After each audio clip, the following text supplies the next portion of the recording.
Visakha Rushikonda palace వినియోగంపై మంత్రివర్గ ఉపసంఘం చర్చ జరిపింది. ప్యాలెస్ వినియోగంపై వచ్చిన పలు ప్రతిపాదనలను పరిశీలించింది. ప్రస్తుతం ఉన్న రుషికొండ భవనాలు హోటళ్లకు పూర్తి అనుకూలంగా లేవంటుంది సబ్ కమిటీ. ప్యాలెస్లపై అదనంగా భవంతులు నిర్మిస్తే బాగుంటుందని అభిప్రాయాలు వ్యక్తం చేసింది. ఈ ప్రతిపాదనలపై మరోసారి నెల 28న ఆన్లైన్ జీఓఎం మీటింగ్ నిర్వహించనున్నారు. ఆ సమావేశంలో వచ్చే తుది ప్రతిపాదనలను కేబినెట్ ముందుంచనుంది సబ్ కమిటీ. మొత్తానికైతే హాస్పిటాలిటీ వైపు మొగ్గు చూపుతున్నట్టు కనిపిస్తోంది. బీచ్ ఫ్రంట్ వినియోగంలో అంతర్జాతీయ ప్రమాణాలను పాటిస్తూ మాల్దీవులు, పుదుచ్చేరి తరహా విధానాలను అనుసరిస్తే బాగుంటుందనే చర్చ జరుగుతోంది. ఇక ప్యాలెస్ ను లీజ్ ను తీసుకునేందుకు తాజ్, లీలా ప్యాలెస్, ఆత్మా స్కోర్, ఫేమా సంస్థలు ముందుకొచ్చినట్టుగా తెలుస్తోంది.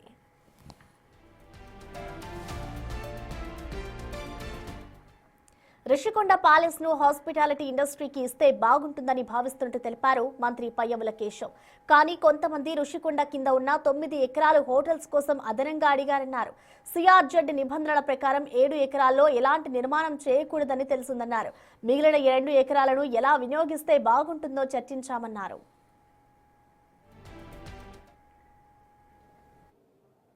విశాఖపట్నం రుషికొండ మీద నిర్మించినటువంటి ప్యాలెస్లు ఏవైతే ఉన్నాయో వాటిని ఏ రకంగా ఉపయోగంలోకి తేవాలి అనే దాని మీద మంత్రుల కమిటీ సమావేశం జరిగింది.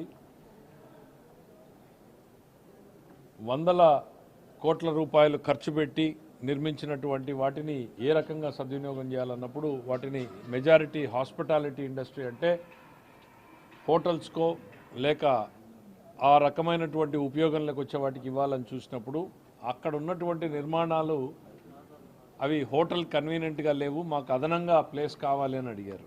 అదనంగా ప్లేస్ అడిగితే దానికి కొండ కిందనే ఒక 9 ఎకర్స్ ఉందని చెప్పి ఐడెంటిఫై చేశాం. ఆ 9 ఎకర్స్ ప్లది ఇది ఇస్తాము అని అంటే దేశంలోనే పెద్ద పెద్ద హోటల్ సంస్థలన్నీ కూడా వచ్చి అప్లై చేశాయి.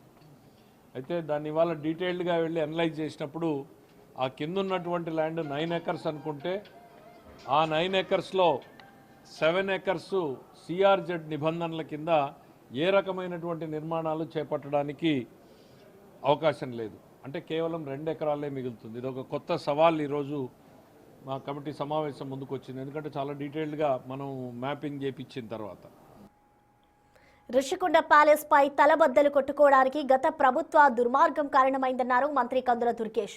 పర్యాటక శాఖకు ఏటా 7 కోట్ల అత్యధిక ఆదాయాన్ని తెచ్చే రిసార్ట్ స్థానంలో భవనాలు కూల్చి ప్యాలెస్ కట్టారన్నారు. అందుబాటులో ఉన్న ల్యాండ్లోనే ప్రభుత్వానికి ఆదాయం వచ్చేలా, ప్రజలకు సందర్శనార్థం ఉపయోగపడేలా చర్యలు తీసుకుంటామన్నారు.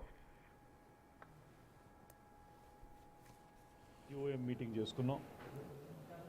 ఒక్కొక్కటి మనం ఆలోచిస్తూ ఉంటే ఇవాళ ఎంత తలబద్దలు కొట్టుకోవడానికి ఆ రోజు ఆ ప్రభుత్వం చేసినటువంటి ఒక దుర్మార్గమైనటువంటి విధానం. ఎందువల్లంటే టూరిజం మినిస్టర్గా టూరిజంకి అత్యధిక ఆదాయం వచ్చినటువంటి రుషికొండ మీద రిసార్ట్స్ ఉండేవి. మాకు సంవత్సరానికి 7 కోట్ల రూపాయల ఆదాయం వచ్చేటువంటి పరిస్థితి నుంచి వాటిని పడగొట్టి అక్కడ ప్యాలెస్లు కట్టేశారు. కట్టేసి ఇవాళ మనం నెలకి 25 లక్షల రూపాయలు కరెంటు బిల్లు కానీ మెయింటెనెన్స్ కానీ కట్టవలసిన పరిస్థితి, తిరిగి కట్టవలసిన పరిస్థితి వస్తూ ఉంది. 7 కోట్ల పోగా మళ్ళీ తిరిగి కట్టేటువంటి పరిస్థితిలోకి వచ్చాం. ఇప్పుడు దీని మీద ఏ రకంగా రుషికొండని మళ్ళీ వినియోగంలో తీసుకురావాలి, టూరిజం డిపార్ట్మెంట్కి ఆదాయం రావాలి, మరో పక్కన ప్రజల సందర్శనార్థం కూడా బాగుండాలి. దీని గురించి బాగా ఆలోచించినప్పుడు డిఫరెంట్ ప్రపోజల్స్ ముందుకు వస్తూ ఉన్నాయి. ఇందాక మంత్రి గారు చెప్పినట్లుగా వివిధ సంస్థలు ముందుకు వచ్చాయి, కానీ వైబుల్ ప్రాజెక్ట్ ఏదో వద్దనేటువంటి దాని మీద ఎక్కువగా దృష్టి పెడతా ఉన్నాం. మాకు నిన్నటి వరకు రుషికొండ ప్యాలెస్, ఆ ప్యాలెస్ పైన ఇంకొక 60,000 చదరపు అడుగుల్లో మనం నిర్మించుకోవడానికి అవకాశం ఉంది. కాబట్టి ఆ ప్యాలెస్ పైన రూములు వేసి హాస్పిటాలిటీ ఇండస్ట్రీకి ఇవ్వాలనేది ఒక ఆలోచన ఉంది. దాంతోపాటు కింద 9 ఎకరాలు ఉంది, ఆ 9 ఎకరాలను కూడా వినియోగంలోకి తెచ్చుకోవచ్చు అనేటువంటి ఆలోచన నిన్నటి వరకు ఉంది మాకు.